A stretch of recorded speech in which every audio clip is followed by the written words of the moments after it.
Hello, you are on the Epic Life Stories channel. Today we will listen to a new exciting story. Subscribe to the channel. Enjoy watching. In a small town in the southern United States, where racial bias was still part of everyday life, an elderly black woman named Evelyn James lived in her cozy home with a small garden that she loved to tend. Evelyn was known for her kindness and warmth. She often helped neighbors and was active in her church community. But her life changed one day when her health required an urgent visit to the hospital. On the way to the hospital, her son, James, who was visiting from the big city, insisted on taking her in his car. They were driving slowly due to traffic jams. On the way, they passed a new area where a police station had recently been built. At that moment, 3 young officers who had just started their service decided to have fun while there were no calls. When James' car stopped at a traffic light, one of the officers noticed Evelyn and James and decided to play a prank. He scratched his chin, pretending to think about how they could check them for suspicious activities. The officers started laughing, commenting on how older women could be hiding something dangerous. They also made mocking remarks about how James should be very careful with such suspicious company. The jokes continued until one of the officers noticed that James was trying to calm his mother by gently touching her arm. The officer noticed a government agency badge on the car's windshield. Upon closer inspection, he realized who was in front of him. It was James, a high-ranking official in the field of public safety. Their facial expressions changed as they realized who they were dealing with. James, noticing a change in the officer's behavior, expressed his outrage and demanded an explanation. He insisted that the incident be documented and escalated. This attracted the attention of the media and the public.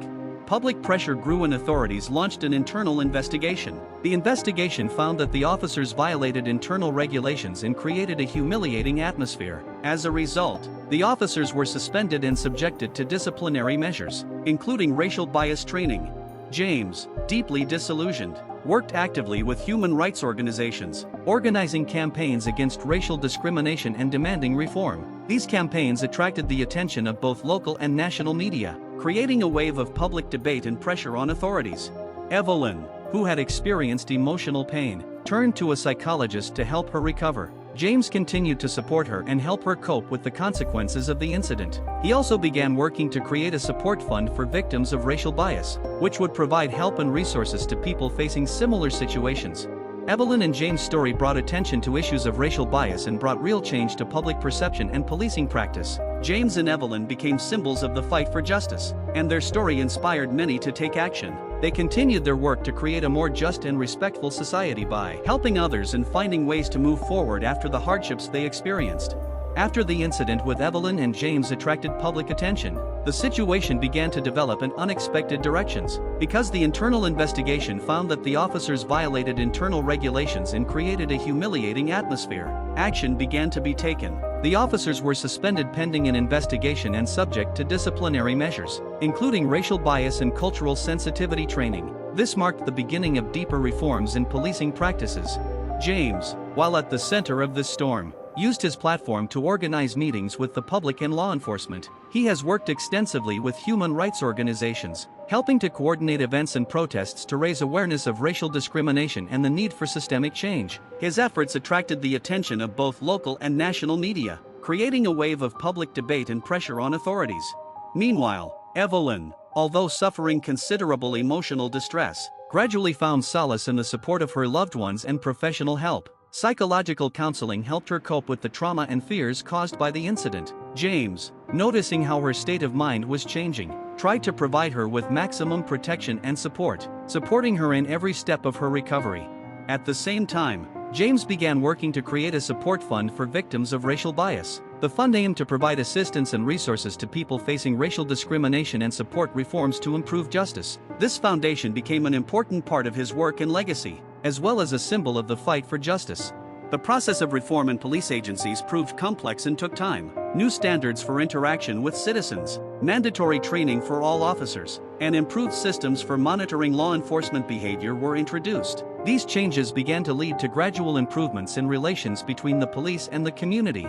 The incident with Evelyn and James was a significant milestone in their lives and in the public consciousness. Their story has become a symbol of the fight for justice and equality, as well as a reminder of the importance of respect and human dignity. Over time, James and Evelyn found ways to move forward, finding new sources of joy and satisfaction in their lives. Despite the challenges they faced, their efforts led to significant change, leaving a lasting mark on public memory and helping to create a more just and respectful society.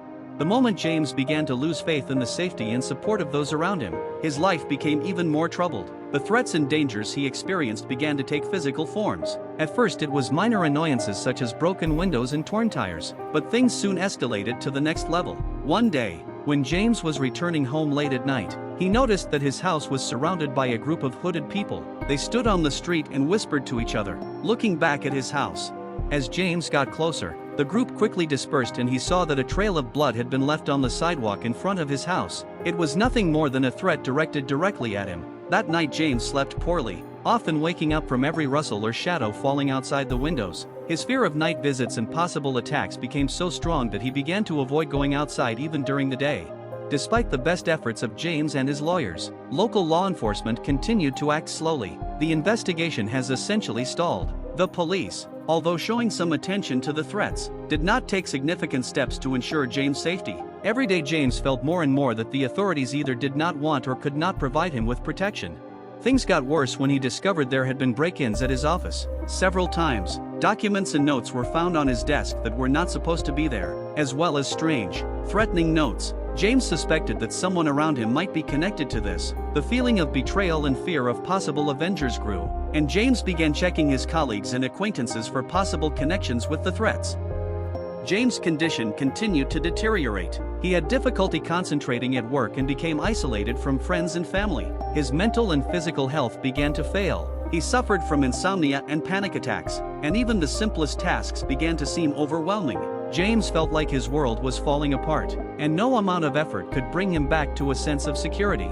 One ominous evening, when he was returning home, James found a bloody inscription on the door of his apartment that shocked him to the core. This inscription was like a warning, which clearly mentioned his fears and vulnerabilities. Faced with this, James decided to seek the help of a private investigator, hoping that an independent professional could find the answers he was unable to get from the local police. The detective assigned to James' case began conducting his own investigation. He soon discovered that the threats and attacks were not random. A network of people was discovered who had personal grudges with James, and their motives were connected to his active fight for justice. They used various methods of intimidation to disrupt his activities and force him back into silence. When James learned of the scale of the threats, he felt his fears become reality. Against the background of constant stress, he began to isolate himself even more, trying to avoid all possible contacts and places that could become dangerous for him. His life became a constant state of anxiety, where every action and every movement seemed like a potential threat. Despite the detective's best efforts, the outcome seemed unclear. James felt that he was in a hopeless situation where his own safety and future were at risk. He tried to find strength to continue his fight for justice, but every new day only brought more fears and disappointments. His struggle became a personal odyssey, in which every action required great effort, and every step was a reminder of the fears that haunted him every day and night. Ultimately, James, left deeply conflicted and emotionally exhausted, wondered whether there was any point in continuing to fight when every day was filled only with fear and threats. His life and work, originally dedicated to improving the world, found themselves in the shadow of constant fear and despair, which began to overshadow even the brightest moments of his existence. James, finding himself in a constant state of fear and paranoia, began to lose his sense of reality. His home, once a place of comfort and peace, had turned into a fortress, where every sound and shadow caused alarm. The windows were barred, the doors were reinforced, and there was a surveillance camera inside that showed every movement in the area. Even simple walks around the neighborhood became dangerous, and James preferred to stay at home, except for the most necessary exits. The private detective who worked on the case became an important person in James' life. He provided reports on the progress of the investigation, but every meeting between them was a reminder of the inevitability of the threats and the dangers ahead. The investigation revealed that a group linked to an underground movement that did not approve of James' activism was behind the threats. This group, known for its radical methods, considered James a threat to its existence and was willing to go to extreme measures to stop his activities.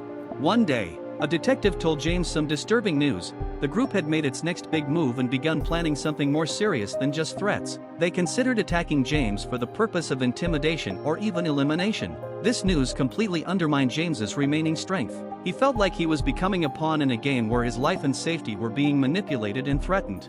Every day, when James woke up, he felt a growing anxiety gripping him. He began to avoid communication with the outside world, Fear of a possible attack forced him to isolate himself from friends and colleagues. Over time, his psychological state deteriorated to the point that he began to doubt his ability to make rational decisions. Even simple activities such as checking mail or buying groceries became a challenge for him. Amid this uncertainty and fear, James began receiving messages from old acquaintances and activists expressing support and offering help. Despite his fears, he gradually began to accept offers of help. Although it was a difficult step for him, support from the outside world gave him some relief, but could not completely eliminate the fear that he could become the next victim. One night, when James woke up from another nightmare, he found his house surrounded by the same hooded men he had seen earlier. His heart began to beat faster when he noticed that they began to place strange objects around his house that looked like signs or symbols. Their presence and active actions were a strong reminder that his safety was still at risk. In recent weeks, James has become even more withdrawn and tense. His fears reached their peak, and he began to doubt whether he would ever be able to return to normal life. One day, when the detective came with new data, James, completely exhausted and depressed, spoke about his fears and feelings of complete helplessness. He felt that every new event only aggravated his torment and that no action could restore to him a sense of security and peace. James's story, full of despair and internal struggle, has become a symbol not only of personal suffering, but also of the systemic problems that can destroy the life of a person striving to change the world for the better. His fight for justice and desire to defend his ideals led him down a dangerous and exhausting path, where fear and threats became his constant companions. And even in the moment of maximum despair, when he began to feel the inevitability of his fears, James continued to look for ways to resist and survive, hoping that one day his life would again find meaning and peace. Every day James sank deeper into a dark state of inner fear. It seemed to him that shadows and night sounds were becoming an integral part of his existence. Days and nights melted into one endless state of anxiety, and each morning brought only momentary relief before the nightmares consumed him again. Despite his best efforts, none of the protective measures he took could provide him with real safety. His life, which previously seemed filled with meaning and purpose, turned into an existence full of constant fear and mistrust. Even in his own home, James felt unsafe, and every little thing could be a harbinger of something terrible.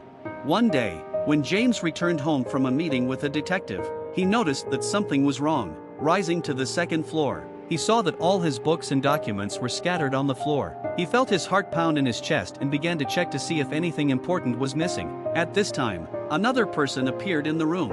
Not himself, but a hooded figure with a knife in his hand. This man quickly and silently approached James. Panicked and desperate, James tried to fight, but his fear and weakness left him helpless. The hooded creature seemed to have no intention of leaving him alive. Pain and fear merged into one terrible moment as the knife pierced his chest. James fell to the floor, feeling the life drain from his body. His last thoughts were full of regrets and broken promises. He thought about his mother, about her suffering and about his own struggle. It seemed to him that all his efforts to fight injustice and racial discrimination were useless. Instead of changing the world, he became a victim of his own fear and persecution. At the moment of his death, James felt his strength leaving him and all he wanted was just peace. His life ended in his own home, a place that should once have been safe. In the stillness of the night, as James's breathing grew weaker and his last breath left him, he realized that his struggle had not brought the desired results. His tragic and violent death left him speechless and unable to find closure to his story. Shortly after his death, a diary full of notes about his experiences and fears was found in James's house. These recordings became evidence of his inner struggle and personal suffering that he endured in his attempts to change the world. Suddenly his story became a tragic reminder of the value of human life and how deep personal suffering can be attributed to a larger struggle for justice. While the investigation continued, the entire community was shocked by James' tragic fate. He left behind not only a legacy of his struggle, but also a painful reminder of how scary and dangerous it can be to confront systemic evil and bias. James, who left the world with a deep sense of loss and injustice, became a symbol of the tragedy that overshadowed his desire to change the world for the better. This is the end of this wonderful story. I hope you liked it, and you were imbued with this atmosphere. Don't forget to subscribe to the channel as it promotes my video. Thank you everyone for watching. Bye everyone.